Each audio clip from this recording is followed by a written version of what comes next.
তাফসীরে রুহুল বায়ানের তৃতীয় খণ্ড 543 পৃষ্ঠা উল্লেখ রয়েছে বন্ধু। আমার নবীজি জিব্রাইলকে প্রশ্ন করলেন, ও ভাই জিব্রাইল, বলে দাও না তোমার বয়স কত? জিব্রাইল বললেন, ইয়া রাসূলুল্লাহ, ইয়া হাবিবাল্লাহ, নবী গো, আমার বয়স কত আমি বলতে পারবো না, তবে আমার জীবনের একটা ঘটনা আমি আপনাকে শোনাতে পারবো, বলতে পারবো। আমার রাসূল বললেন, ও ভাই জিব্রাইল, বলে দাও না। এবার জিব্রাইল ডাকে ডেকে বললেন, ইয়া রাসূলুল্লাহ, চতুর্থ আসমানের উপরে মতান্তরে 70 আসমানের উপরে একটা তারকা ওঠা অবস্থায় দেখেছি 70,000 বছর গো। এই তারকাটা যখন আবার ডুবে গিয়েছিল, অস্ত গিয়েছিল, অস্তমিত অবস্থায় দেখেছি বন্ধু 70,000 বছর, অস্তমিত অবস্থায় ছিল 70,000 বছর। আমি এই ঘটনাটা আমার জীবনে 72,000 বার দেখেছি। জোরে জোরে কন্যা একবার আল্লাহু আকবার। এবার আমার আপনার প্রাণের রাসূল একটা ডাক দিয়ে বলল, বন্ধু রে, ও জিব্রাইল, আমি আমার আল্লাহর ইজ্জতের কসম করে বলছি রে জিব্রাইল, ওই তারাটাই ছিলাম আমি নবী। সুবহানাল্লাহ। ভাল লাগতেছে না? কথা বলেন না কেন? সবার কাছে ভাল লাগে? আরেকটা গজল গামনি ইনশাআল্লাহ শুনবেন। জগৎটাকে আল্লাহ পাকি সুন্দর সাজাইছে, সর্বশেষে নূর নবীকে ধরায় পাঠাইছে, সর্বশেষে নূর নবীকে ধরায় পাঠাইছে। বলেন জগৎটাকে আল্লাহ পাকি সুন্দর সাজাইছে, সর্বশেষে নূর নবীকে ধরায় পাঠাইছে, সর্বশেষে নূর নবীকে ধরায় পাঠাইছে। নবীকে আল্লাহ আপন নূরে সৃষ্টি করেন সবার আগে, নবীকে আল্লাহ আপন নূরে সৃষ্টি করেন সবার আগে, পাঠাইয়া সবার পরে সম্মান দেখাইছে, পাঠাইয়া সবার পরে সম্মান দেখাইছে, সর্বশেষে নূর নবীকে ধরায় পাঠাইছে, সর্বশেষে নূর নবীকে ধরায় পাঠাইছে। বলেন সবুজ রঙে জমিনটারে সাজায় আছি সুন্দর করে, ঠিক না বলে?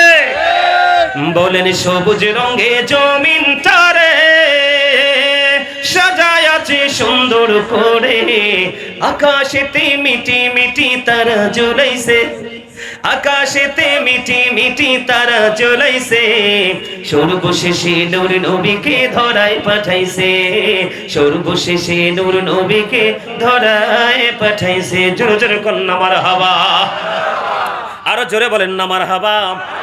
আপনাদের মনে প্রশ্ন আসতে পারে বলে বন্ধু, যে হুজুর হঠাৎ করে জিকির থেকে কেন রাসূলের শানে চলে আসলো? এটার পিছনে কারণ হলো বন্ধু, শুধু জিকির আল্লাহর করলে চলবে না, আগে প্রাণের রাসূলের জিকির করতে হবে। এটা ইমানদারের কাজ। ও বন্ধু, আমি আপনাদেরকে বলে দেই, এই কারণে আমি এই জায়গাটার মধ্যে চলে আসলাম, কারণ আমার সময় তো ধীরে ধীরে চলে যাচ্ছে বন্ধু। ও বন্ধু, সিদ্দিকী ভাই কিন্তু রোমে অবস্থান করতেছে, তিনি চলে আসবেন। আমার দিকে তাকান, এই কারণেই আমি রাসূলের কাছে এসেছি। এই বর্তমান যুগে হাড়ি পাতিল ডেক ডেকসি সোনা গয়না গরু ছাগল, এই সমস্ত চোরের চাইতো বড় চোর হলো এখন ঈমান চোর। ঠিক কি না বলো? একমত? এখন দুরূদ পড়লে কই বেদাত ঠিক আছে নেই আপনারা? আরে আমার মনে হয় আপনাদের এলাকায় নাই, কারণ যেইভাবে উপস্থিতি দেখছি এখানে থাকলে এত মানুষ আসতো না। আছে? অমর খোদা মোরে তো মারি ফেলাই আছে। আমি আমার দিকে তাকান, আমি আপনাদেরকে বলি বন্ধু, এই আয়াতকে অস্বীকার করার মতো কোনো বাপের বেটা পৃথিবীর বুকে বন্ধু জন্ম হয় নাই। আল্লাহ রাব্বুল আলামিন কোরআনে বন্ধু দরুদের দলিল দিয়েছেন, এর চেয়ে বড় দলিল আর কিছুই রাখবে না বন্ধু। আল্লাহ রাব্বুল আলামিন বলে দিয়েছেন, ইন্নাল্লাহা ওয়া মালাইকাতুহু ইউসাল্লুনা আলান নবী। আসেনিও আছে। ইয়া আইয়ুহাল্লাযীনা আমানু সাল্লু আলাইহি ওয়া সাল্লিমু তাসলিমা। আল্লাহুম্মা সাল্লি আলা সাইয়্যিদিনা মাওলানা মুহাম্মাদ ওয়া আলা আলি মাওলানা মুহাম্মদ। সবাই আমার সাথে সাথে বলেন, আসো গো আমার প্রাণের নবীজি, বসো আমার অন্তরে। সবাই বলেন, আসো গো আমার প্রাণের নবীজি, বসো আমার অন্তরে। প্রাণে ভরিয়া দেখিব তোমায়, এই দেহে প্রাণ থাকিতে। আল্লাহুম্মা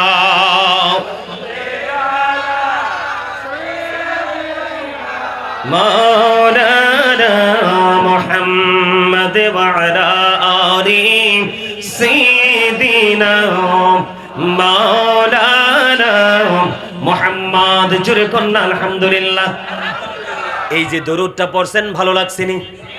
মন থেকে কার কার কাছে ভালো লাগছে দুইটা হাত তুলে আমারে দেখান। নারে তাকবীর, আল্লাহু আকবার, ইয়া রাসূলুল্লাহ, আহলে সুন্নাত ওয়াল জামাত জিন্দাবাদ জিন্দাবাদ। হাত নামান। ভাল লাগছে? যদি ভালো লেগে থাকে বন্ধু, জুম্মার নামাজ পড়াইয়া আপনাদের উদ্দেশ্যে রওনা দিয়েছি বন্ধু। এই কারণে বলতে চাই, আমার আপনার প্রাণের রাসূল তিনি বলে দিলেন, জুমার দিনে কেউ যদি মদিনাওয়ালার সাথে প্রেমের ডুরি লাগাইয়া 80 বার যদি দরুদ পড়তে পারো গো, আমার আল্লাহ খুশি হইয়া তোমার 80 বছরের সগীরা গুনাহ মাফ করে দেয়। এই দরুদ পড়াকে যদি কেউ বেদাত বলে, আমরা কি মানবো? না। কথা বলেন, মানবো? কবরে দুনিয়ার কোন মোল্লার সাথে দেখা হবে না রে, কবরে গিয়া পাবো আগে প্রাণের নবী রে। ঠিক কিনা বলে? আমরা দুনিয়া ছাড়তে রাজি রে, আমরা আমার প্রাণের রাসূল ছাড়তে রাজি না। আমার আল্লাহ তিনি স্রষ্টা বন্ধু, তিনি আমাদের মালিক, তিনি আমাদের রব, লা শারীক, তার সাথে কোনো শরীক চলে না। ওই মালিক দেখাইয়া দিছে রে, তোমরা একা একা আমি আল্লাহরে ডাকলে আমি আল্লাহ খুশি হই না।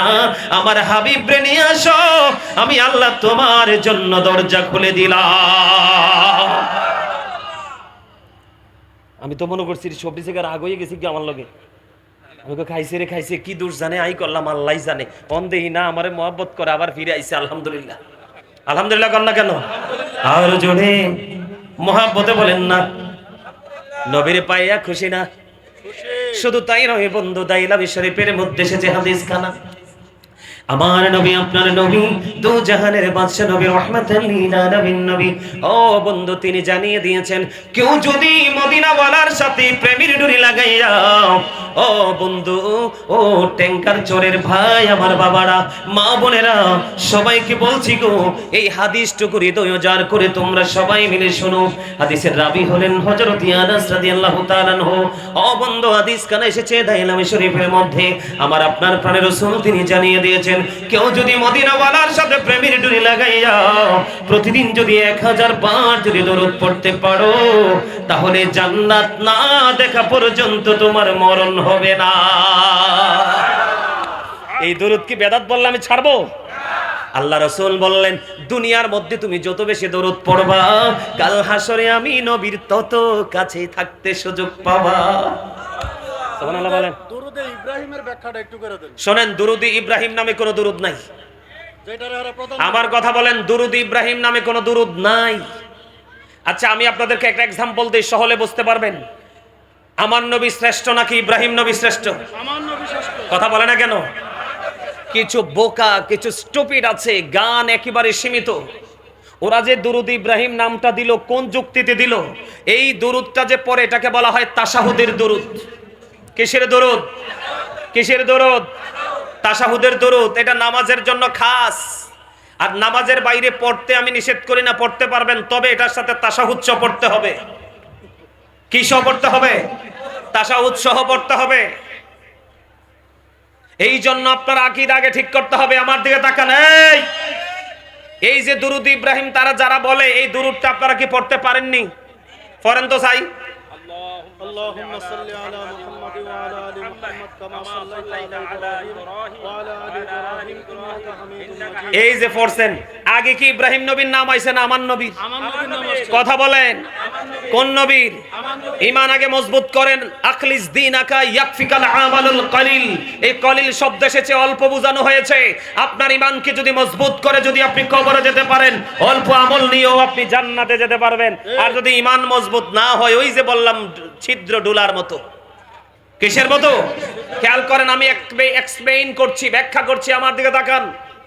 একদিকে আমার নবীর নামটা আগে আসছে, খেয়াল করেন তার নামটা আগে আসছে, আমার নবীর নামটা। এটা যেমন সত্য, এই দুরুদের মধ্যে আমার নবীর নামটা যেমন 4 বার আসছে, ইব্রাহিম খলিলুল্লাহর নামও 4 বার আসছে। কথা বলে না কেন? তো 4-এ আপনি যদি কম্পেয়ার করেন, তাহলে যেহেতু এটা একদম 50-50 আছে, তাইলে মর্যাদার ক্ষেত্রে মর্যাদা আমরা কাকে আগে বেশি দিব? আমার নবীকে না? ওমা কি, আমি আপনাদেরকে একটু বুঝাই, নবীর মর্যাদাটা বুঝাই, আপনারা বুঝতেছেন না। এদিকে তাকান। এই আল্লাহর নাম লিখতে 4টা হরফ লাগে, আলিফ লাম লাম হা।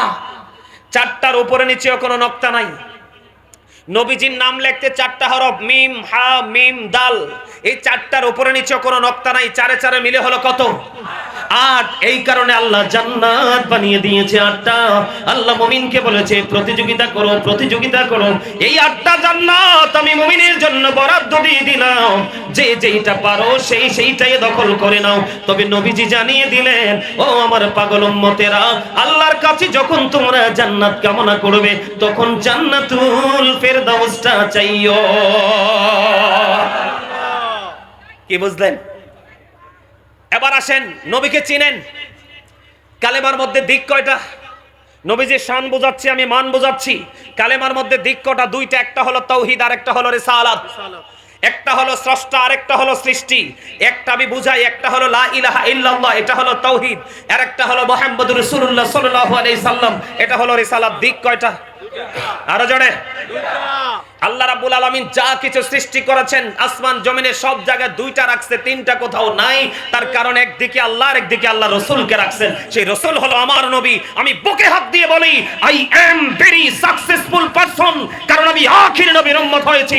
এর চেয়ে বড় সৌভাগ্য আমার আর কিছু দরকার নাই। ঠিক কিনা বলেন? আর জোরে বলেন। কাল হাসরের ময়দানে সমস্ত নবীরা আফসোস করবে, তাদের দোয়া কবুল হবে না। সবাই আদম থেকে সব নবী আখির নবীর দিকে ইঙ্গিত করবে। আমার নবী দরখাস্ত করবে, আমার আল্লাহ কবুল করার জন্য প্রস্তুত। সুবহানাল্লাহ বলেন। আমি আপনাদেরকে এক্সাম্পল দেই, নবীর মর্যাদা বুঝাচ্ছি, বারবার খেয়াল করেন, অত্যন্ত গুরুত্ব দিয়ে শোনেন। যারা আমার নবীকে ছোট করে, ইব্রাহিম নবীকে বড় করতে চায়, এরা স্টুপিড, এরা বোকা, এদের শিক্ষাগত যোগ্যতা একেবারে নিম্নমানের। ঠিক কিনা বলেন? আর জোরে বলেন। খেয়াল করেন নবী কেমন জিনিস, আমার নবী কেমন জানিস, এরা কত বোকা, এদের শিক্ষা এত ছোট। আমি আমাদেরকে বলি, একদিকে লা ইলাহা ইল্লাল্লাহ, আর একদিকে মুহাম্মাদুর রাসূলুল্লাহ। দিক হলো 2টা। আপনি আপনার দেহের দিকে তাকান, প্রত্যেকটা জায়গায় 2টা। 2টি হাত, 2টি পা, 2টি চোখ, 2টি কান। জিহ্বা কয়টা? ওমা একটা বলে, ওমা। আরে এদিকে তাকান, এই যে এটা হচ্ছে 1 নাম্বার বাটপার। আমি এটা বাটপার হিসাবে চিনি। সুদের হোক, ঘুষের হোক, চুরির হোক, ডাকাতির হোক, লবণ যদি ঠিক হয়, বাবুরচি যদি বলা হয়, বর্ডার শুধু ক্রসিং হয়, এই পর্যন্ত হারাম হালাল বাসে না। আমি এই জন্য এটার বাটপার হিসাবে চিনি। এটাকে যে কন্ট্রোল করতে পারবে, তার আল্লাহ খুব কাছে। কথা বলে না কেন? এটাই তো শেষ করে দিল মুমিনকে। মুসলমান ধ্বংসের কারণ এটা। ঠিক কিনা বলেন? 2টি হাত, 2টি পা, 2টি চোখ, 2টি কান, 2টি জিহ্বা, উঁচু নিচু, আলো আধার, কঠিন কোমল, ঘৃণা প্রেম, বাদশা ফকির, দুর্বল সবল, তেগি ভোগী, সংগ্রামে শান্তিতে, ইহুকালে পরকালে, জান্নাতে জাহান্নামে, সব জায়গায় এখানে দেখেন লম্বা খাটো, মোটা চিকন, ধনী গরিব, সুন্দর কালো। কথা বলে না কেন? সব জায়গায় গেলে 2টা তুমি খুঁজে পাবে। নিচে হলো জমিন, উপরে হলো বন্ধ আসমান। একটা হলো আরশ, আর একটা হলো কুরসি। ঠিক কিনা বলেন? প্রত্যেকটা জায়গায় 2টা কেন? রহস্য খুঁজে বের করে নিলাম বন্ধ। প্রত্যেকটা জায়গায় 2টা হওয়ার কারণ হলো রে, একদিকে আমার আল্লাহ, আর একদিকে রেখেছেন আমার প্রাণের রাসূল। এটা হলো একটা বাক্য, এটা একটা সেন্টেন্স, এটা হলো একটা বন্ধ কালেমা। এটা এত মর্যাদার বন্ধ, অন্য কোন নবীর নাম আল্লাহর নামের সাথে চিরস্থায়ী